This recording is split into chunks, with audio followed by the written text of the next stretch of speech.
guest speaker for today is 31-year-old entrepreneur, digital illustrator, and former airline pilot, Amanda Khoza. Amanda is here to share with us her journey, what it's like to operate as a first officer on the world's largest commercial passenger jet, as well as share with us her new venture that was just launched today. Amanda, thanks so much for joining us at Industry Talks. It's truly a privilege to have you on the show and share your experiences with us. Thank you so much for extending the invite, Daniel. Amanda, let's start at the beginning. You've had a very successful aviation career to date. Tell us a bit more about your background and what really set you down the path to becoming an airline pilot. So exposure is what set me down this path. So I was fortunate enough to get exposed to aviation at the age of 5. But before that, I knew nothing about the industry. I didn't even know that I wanted to be a pilot. So it all started with my first flight, which was down to the Eastern Cape. So I'm from Soweto, but my mom's side of the family is from the Eastern Cape. So most school holidays would always take the bus down because my parents didn't have a car. But this one particular school holiday, they couldn't get leave. So the safest way and the quickest way to get me to the Eastern Cape was by. So my first flight happened to be by myself, and it literally took that one flight for me to be like, this is what I want to do when I grow up. So I enrolled in a flying school straight after high school. Okay, fantastic. So did you have any kind of prior exposure to aviation at all before that point?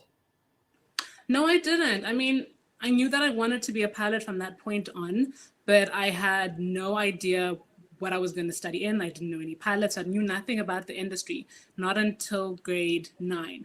So in grade 9, that's when I learned that I needed to have maths and science in order to pursue the career.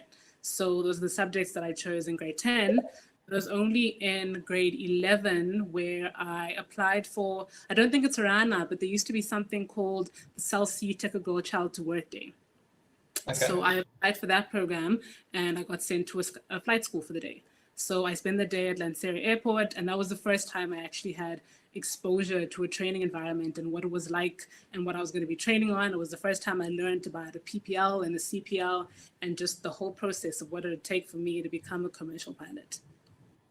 Okay, and then you said you then enrolled shortly after school into flight school. Now, as I'm sure you can testify to, the training environment has a lot of its own challenges. Every pilot has their own challenges throughout their career. What are the kind of challenges you experienced throughout your career, and how did you overcome them? My biggest challenge, especially while training, was finances. So I was fortunate enough to start my PPL through a bank loan that my parents got, but the money was not enough for me to get all the hours I needed for a PPL, but it was enough to get me started.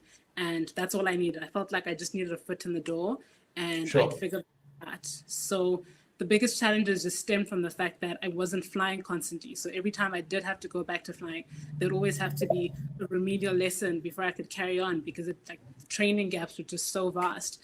So that was one of the biggest challenges. But eventually, about a year and a half after I started flying, I got a fully fledged bursary from Comair.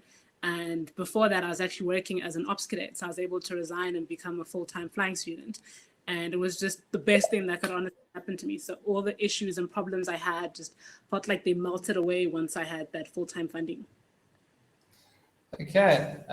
So, wow, you had to work as an ops cadet as well as study. And, I can imagine how tough that is. A lot of people have had to take that route.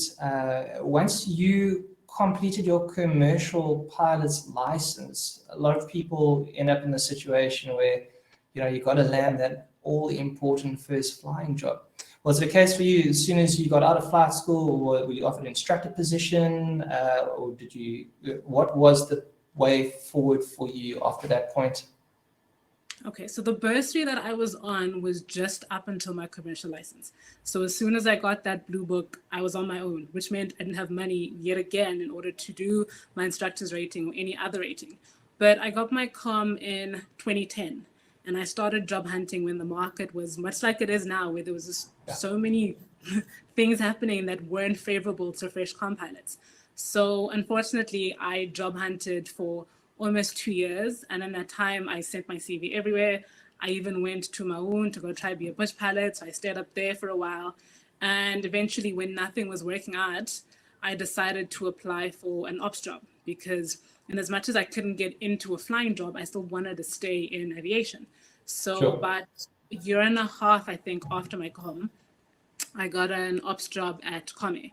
So it was while I was working there that I decided to then save up for my instructor's rating. And because life has a funny way of working out, while I was saving up for the instructor's rating, I eventually got another bursary that paid for my instructor's rating. And that's how I ended up going to 43 to go do the instructor's rating there. Sure. A lot of people are often a bit hesitant to enter the industry because the cost of training, it can be a bit daunting at first, but there are schemes out there and programs to help and facilitate that training at the end of the day. It's all about looking for those opportunities, I suppose. Yes, it is. It is. Now, so you got the first flying opportunity, you landed the all-important first flying job. What was the path forward from that point onwards for you? Okay, so just for me to backtrack a little bit. So when I was doing my instructor's rating at 43, the plan was to hopefully finish the course and get employed by 43. But while I was down there, I ended up getting called up for a selection process with SA Express.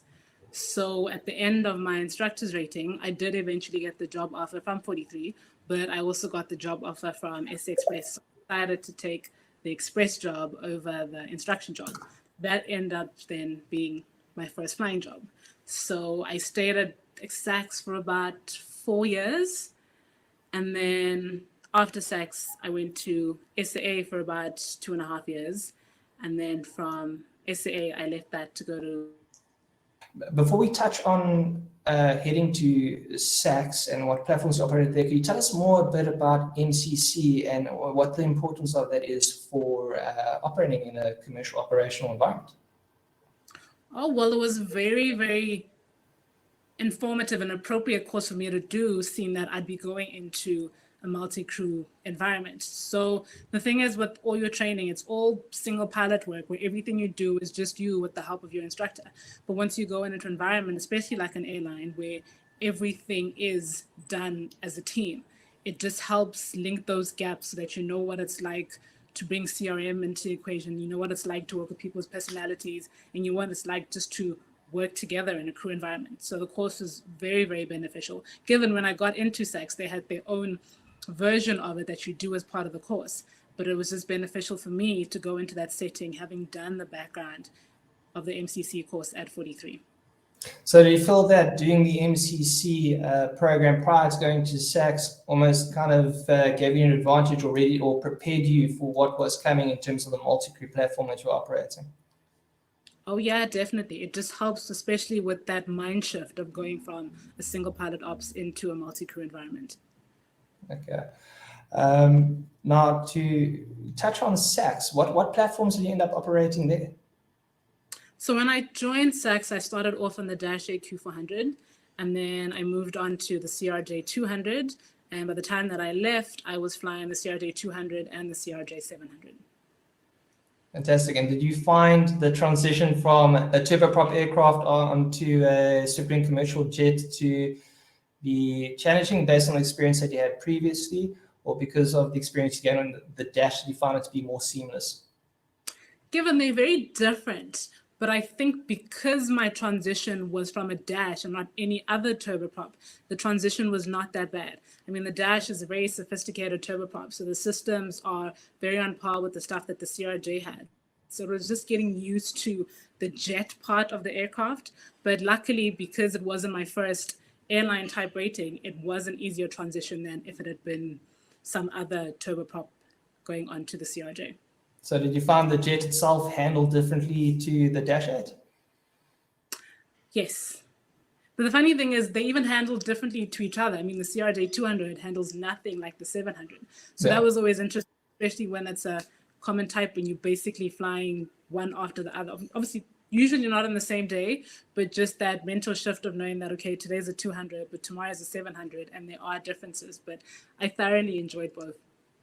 Sounds like a fantastic challenge. What a great environment to work in. So SACS 4 years into SAA. What was that like? Oh man, that was just SAA for me was a dream because that first flight that I did when I was 5 was with SAA. So when I joined the airline, it was literally felt like I'd come full circle.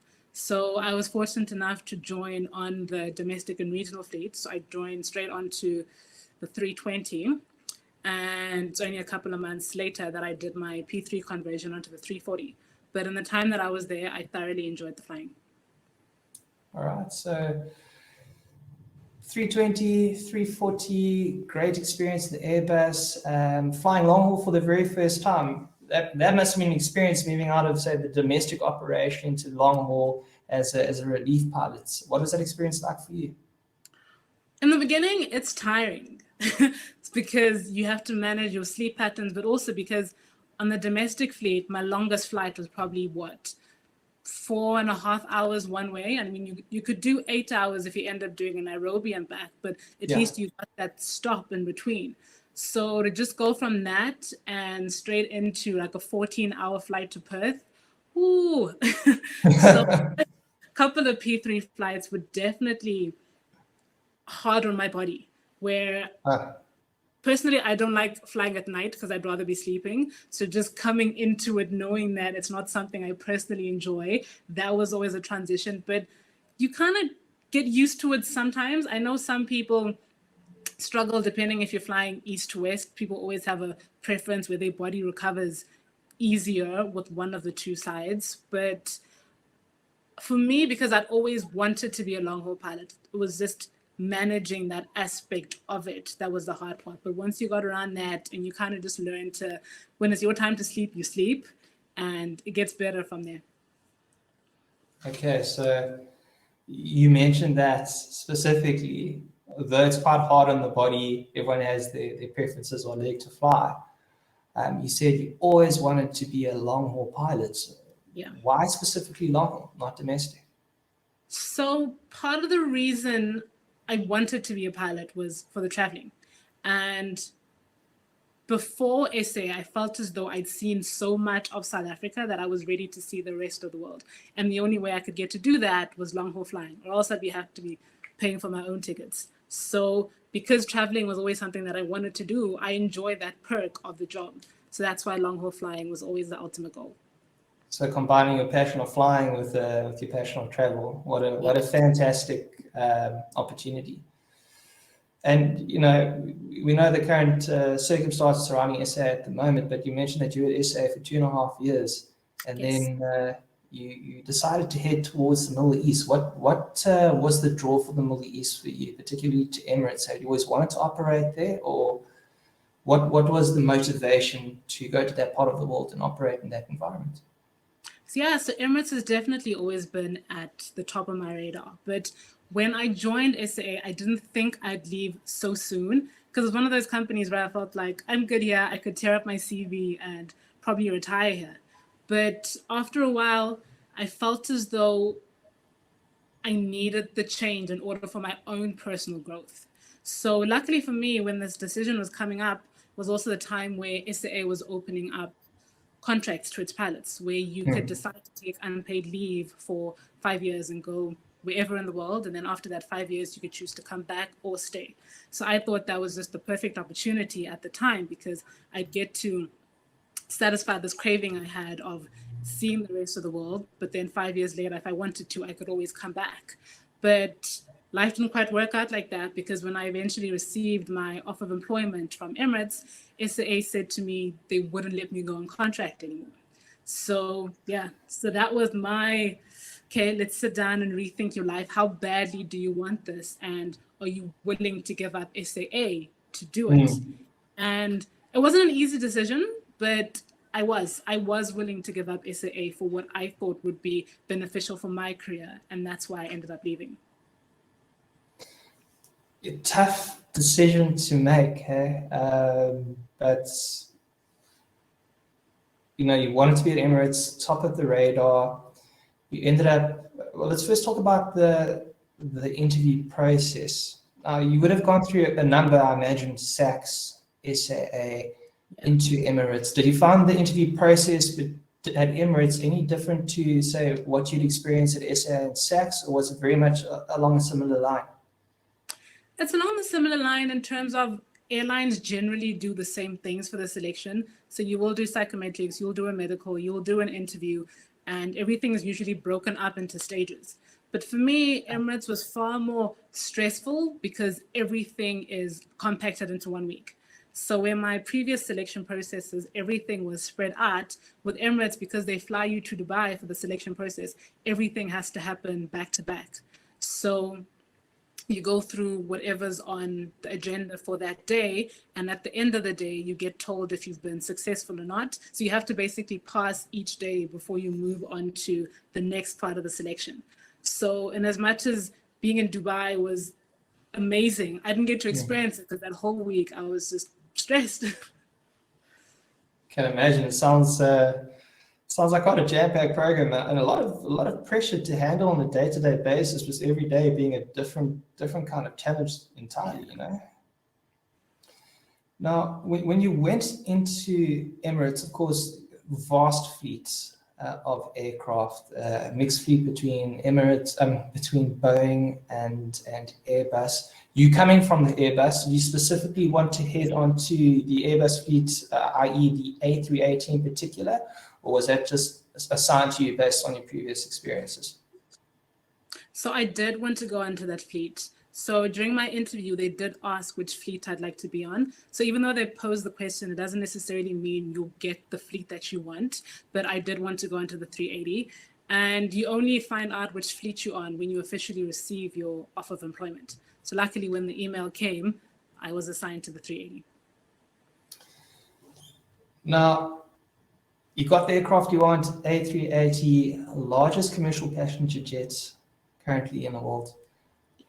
Well, first of all, I want to ask you is, coming from the 320, the 340, Airbus, prides itself on continuity in the flight deck across the fleet. Did you find the A380 very different to the platforms or the Airbus platforms you'd operated prior to that, or very similar?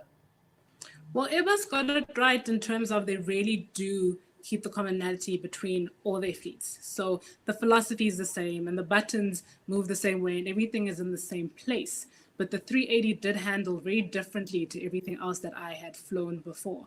So I mean, on the ground, just purely because of the size, it poses a whole lot of problems. And there's so many airports that we can't go to, and certain airports we can go to, but with restrictions, just purely because of its size. So when I say like restricted in terms of its size, there's some airports where the taxiways are too narrow. So because the taxiways are too narrow, we can't go there.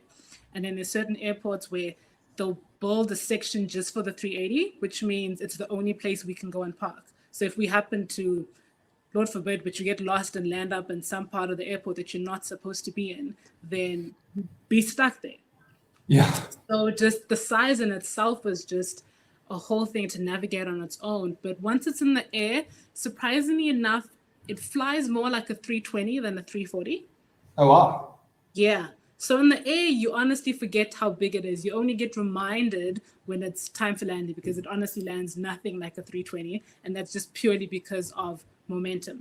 So for me, the only difference, sorry, not even the difference, but the only similarities to the 340 was just the fact that it had 4 engines.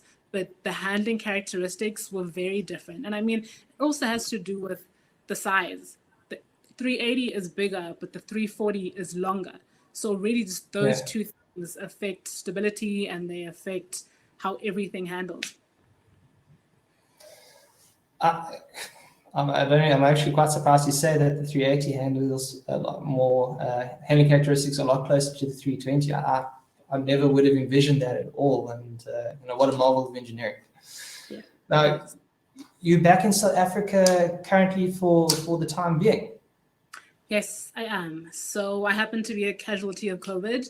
I was made redundant towards the end of last year, so came back home in October.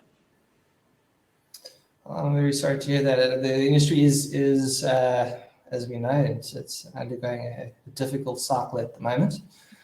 But that you haven't let that get you down at all. You seem like an immensely positive, entrepreneurial, and successful person. It's testament to the fact that during lockdown, you may mention prior to us going live that you have a creator site. You launched a company during lockdown called Layover Arts. What is Layover Arts, and what inspired you to launch this initiative?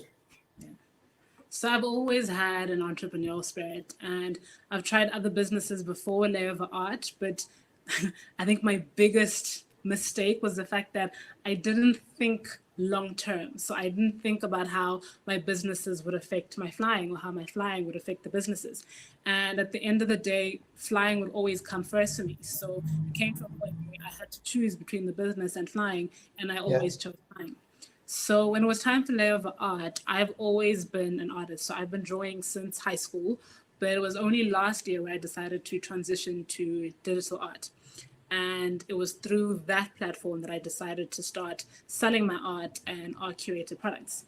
But the reason I ended up calling it layover art because it was something that I could do on my layovers. Therefore, at least in my mind, I could get to do the business and still be able to fly. That's awesome. That once again, taking another passion, repurposing it, turning it into a career or a venture, should I rather say, because as you say, aviation is what you're passionate about, and what another way to say you can combine the two at the time it's available. But you haven't stopped there, though, have you? No, I haven't. So today I launched my other passion project, and it's called Fly Like a Girl.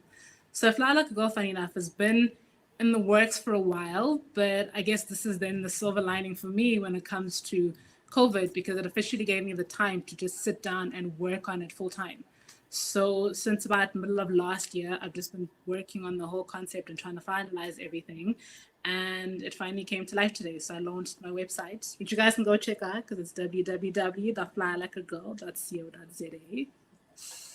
What a name, Fly Like a Girl. And I want to touch a bit on that. So, aviation, predominantly a male industry, according to the numbers so far.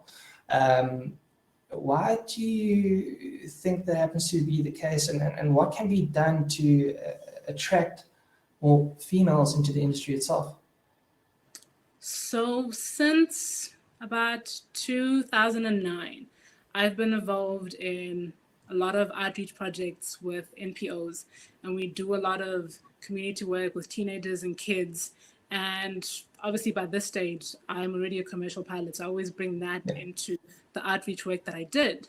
But just all these communities that we went to, there were so many kids that I spoke to that didn't know anything about aviation.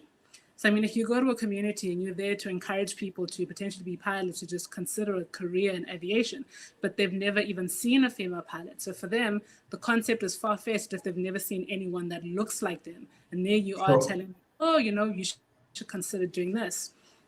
So I realized then that I was fortunate enough to get exposed to aviation as a kid. But there's so many kids out there who never get the exposure. And sometimes when they do get the exposure, it's through career days at school. But career days are mostly targeted towards grade 11 and matric students because they're the ones that are just about to finish school. But by the time you get students at that stage, it's already late, because if someone hasn't taken the right subjects like pure maths and physics, how do you then expect them to go into a STEM career? So then I decide to launch Fly Like a Girl because I decide I'm going to do children-based products that are going to expose kids to aviation. Because my idea is if you at least target kids young enough and they grow up experiencing characters that look like them in industries where they haven't necessarily seen people, it almost becomes second nature to think, oh, I'm a girl, but I mean, the books that I've been growing up with and the toys I've been playing with, the pilots in there have all been females. So that's how I think the stats will be able to improve over the years. Because I mean, as things stand at the moment, I think the last stat I read said that only 7% of the world's airline pilots are female, and 7% is literally a drop in the ocean. Yeah, no, absolutely. And just out of curiosity, Emirates 4,000 pilots employed at a stage during your time. How many of those pilots would you reckon were female? So out of that 4,000, we had less than 100 females at Emirates. 100 females, eh? So, wow, it's even with 7% females in the industry at Emirates, was Even less. Even less. Wow. Mm. That's such a massive company. Now, It is, but the Middle East is also an interesting dynamic on its own, because as a female pilot, to move to the Middle East, you're literally uprooting your whole life, and for most people, their whole lives and their families. So for me to go east as a pilot, I'm generally going there as a mom and a wife. So it's like the whole team is moving. And for some people, that's not always ideal, because it's not just about you anymore. So I can understand why specifically the Middle East doesn't have the highest stats, but I definitely think there's room for improvement just all over the place. Well, let's touch back on Fly Like a Girl, creating awareness, exposure. Tell us a little more about the products that you want to offer.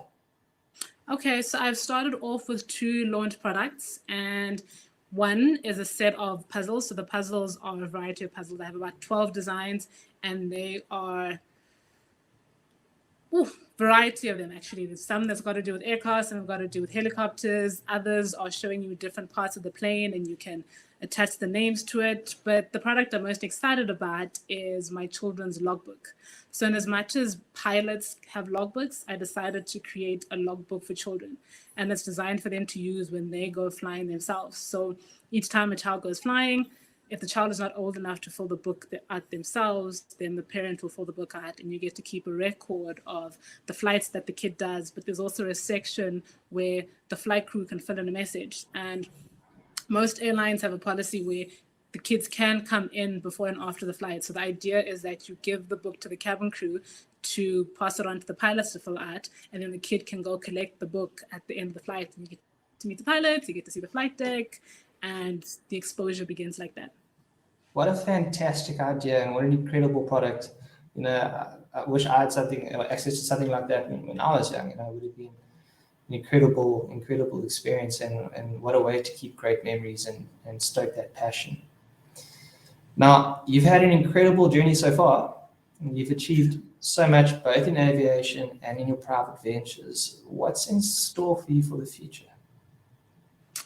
Well, I do want to go back to flying. So, as much as I've appreciated this time off in order to be able to fulfill my entrepreneurial side and launch my businesses, I do look forward to the day where I can go back to full-time flying. So the idea eventually is to be able to do both, to have my flying and still be able to run the businesses.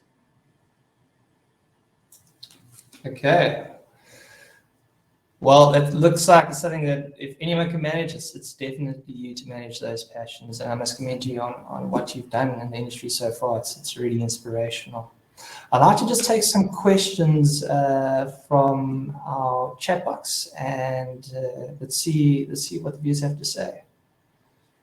They said, first of all, from Oliver, he says, once you've completed your ATPL, where did you go to build your hours? Because Emirates, like most airlines, requires a minimum of 1,500 hours. So the requirement is actually much higher now, but I don't know when you joined the story, but I was saying how my first airline job happened to be at SA Express. So before joining Emirates, I'd been an airline pilot for 7 years. So my experience came from that before I was able to meet the requirements to join Emirates. Well, John's got another question here. He says, what course should I take in university to continue with this aviation career? Well, I think you've also addressed that previously. Yeah. But also when he says his aviation career, what in aviation does he want to do? Because I know there's pilots that are busy doing aviation management courses at the moment, and that's always a big one, especially if you want to get into airlines and you want to fly right now, but later on you want to move into a managerial position. So at least that gives you management experience, it gives you business experience, and a whole rounded experience in terms of how everything works. The thing is, with flying school, you only get taught things that are related to flying, and that's why it's a specialty career. So with people that want to branch out later on, definitely then studying something at varsity in line with what it is you want to do could be beneficial. So I think with him, it just depends on what it is the person wants to do outside of flying. Okay, well, let's touch on that. So some people say you should study after school, then go into aviation, have a fallback. Other people say you should go into aviation or to get into an airline as quickly as possible. do you find that having, or from your experiences, the people that you've engaged with, do you find that having an academic qualification like a degree or diploma gives you an advantage when applying for an airline? I don't think initially off the bat if we're applying for the same position. So if you are applying for a first officer position in South Africa, then having an added degree or some other qualification in addition to whether you have a frozen ATPL or your ATPL may not be beneficial at the time. But later on in your career, if you want to branch off into other departments in the airline, then that's when having added qualifications will definitely be an advantage. Okay, I've got a question from Yaj. He asks, what is being an airline pilot actually like in terms of workload, rostering, sectors, turnaround times, external pressures, and any other things? Are there any other things that you wish you had known to be better prepared for flying the airline life? Okay, so with airline life, I think it's different people understand that it's different for domestic pilots and it's different if you are a long haul pilot. So the thing is with domestic and regional pilots, the days are long, but the flights are shorter. So in a day, you could do a double Cape Town, you could do a Nairobi and back. It depends on the route structure of the company that you're in. But also people need to understand that depending on the airline that you're in, sometimes you won't get night stops. Because some companies, you're going to go to wherever you're going to and you're going to come back, so you'll always sleep at home. So for someone who always wants to be home, that's great. But when you're like me and you want to go sleep in a hotel bed and not your own bed, you would want to then move on to long haul flying. But in terms of rosters, the rosters are busy, again, depending if it's like a high or a low season. But in the companies that I've worked in, I've always had a monthly roster. So what are we in now? Today's the end of March. So I would have known in advance what my April looks like. But before the roster is published, you are able to bid for flights and to bid for off days. Bidding doesn't necessarily mean you'll get it, but you are able to request, especially if you want a specific day off because it's your girlfriend's birthday or whatever the story is, you are able to plan your life in that regard. But even with the planning, it's only for a month. So I only know what's happening on my schedule for April. May, June is up in the air. The only thing that gets planned way in advance is your leave. So I would know what leave days I have for the next 12 months. Given there's ad hoc leave that you can apply for if something happens short notice where someone says, I'm getting married in 2 months, and you can apply for leave then. But the lifestyle, again, that's also different depending if you are short haul or long haul. Because even with long haul, it's different. There are some layovers that are longer than others. The longer the layover, it's great because you get to explore your new country and the new city that you're in. But if the layovers are shorter, that does tend to make you more tired because you get to a new place and it's a short stay, but it's also a completely different time zone to what you're used to. So you're in that catch-22 of, do I stay in South Africa Dubai time or do I transition to what local time is? And if your layover is shorter, it's better for your body for you to stay in the time zone that you're used to because you'll be less tired when you get to Dubai. So there's like lots of factors that come into long haul flying, but I hope that does answer his question. I think that gave him quite a bit of information as to exactly what you can expect. It just sounds like an immensely complex operation, a lot of things you need to consider, particularly in remaining well rested. You've brought that up a few times, long haul. It seems like planning your sleep, planning your rest is critical, ensuring that you're refreshed the next day. Now, I've got two questions here I'm going to combine. Someone's asking, can you please explain more about your licenses? Like what license do you have, i.e. ATPL? And another one is, once graduating flight school, what would be the best way to build experience in order to obtain an ATPL? So, okay, regarding the license that I currently have now, I do have an ATPL. And regarding the question of what's the best way, so this is an interesting question because there's so many ways to build experience. I think people constantly look at getting to the top of their career as like climbing the corporate ladder.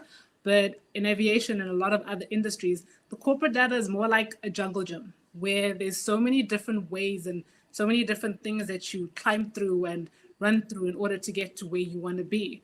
So in terms of what's the best for you, it depends.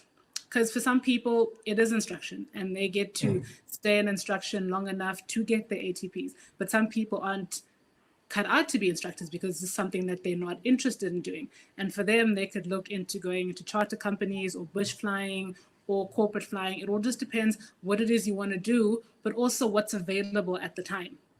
Because there's no point in like holding out for the job that you want and letting go the other things when just because the opportunity that you wanted at the time hasn't opened doesn't mean you should say no to that door.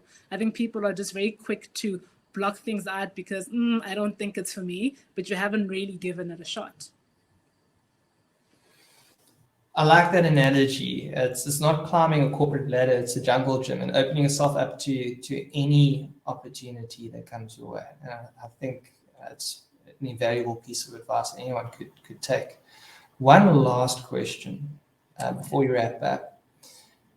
Did you have to convert? So you went to the Emirates, you'd flown the A340, the A320, you'd flown at SACS for 4 years, you had an ATPL. Did you have to convert your license, aka ATPL, to fly Emirates? Yes, you do. And what did that process entail? So I guess this is the hard part of leaving whatever country in with the license that you have, because if that particular operator or that country doesn't allow you to work with, whether it's your ICAO license or your FAA license, then you do have to do a conversion. And Emirates is the same. So whatever license you are coming in with, so I was coming in with an ICAO license, but other people were coming in with EASA licenses and FAA licenses. So all of us have to convert to a GCAA license.